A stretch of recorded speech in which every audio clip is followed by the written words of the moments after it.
Steve Clemons is our man in Washington. Steve, what an incredible moment in US history. How is the country reacting right now? I think the country is reacting with shock, surprise that, after so much vitriol and tension, we're now beginning to see what a lot of people have feared, which is real political violence. I mean, not only was former President Trump hit in the ear, but someone died. An individual died. There's another that's been critically injured.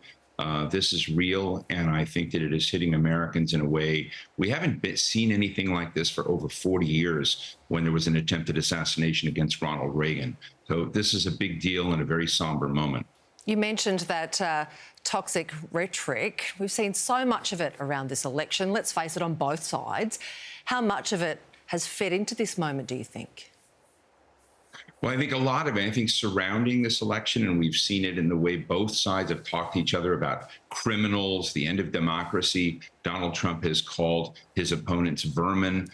President Biden has talked about Donald Trump as being a future dictator, someone who would suspend and end democracy. So the level of rhetoric on both sides aimed at each other has been the harshest I've ever seen in my life between two candidates. And so we don't know what animated this shooter.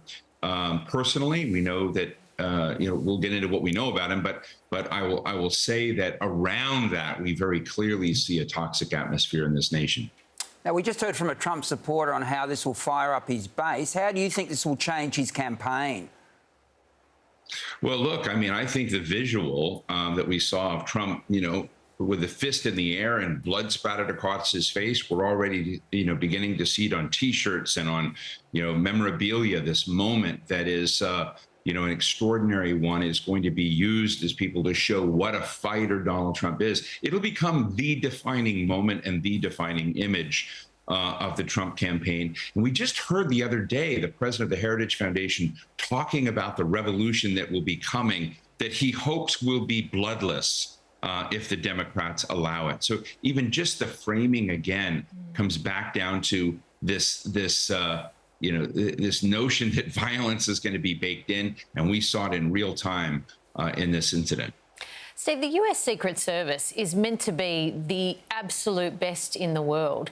How can it be possible that that rooftop was not secured?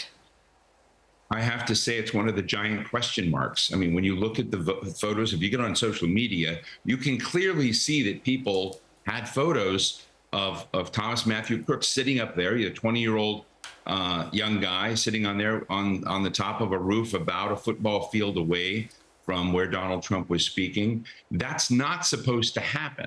And you saw with the last gentleman who was there himself noticing Secret Service aimed that way. Our system doesn't wait for people to take shots at a former president before they take action. So there are a lot of questions about how that could have been unmonitored, to have nobody there in an obvious spot that would have had sniper abilities over Trump. So we don't know the answer to that, but I'm sure there will be serious investigation, because in my book, the fact that this happened was there is an incredibly serious lapse in the security protocols that we're used to seeing around presidents and presidential candidates. November still feels like a very long way away, doesn't it? Steve Clemons, thank you so much for your time. Thank you.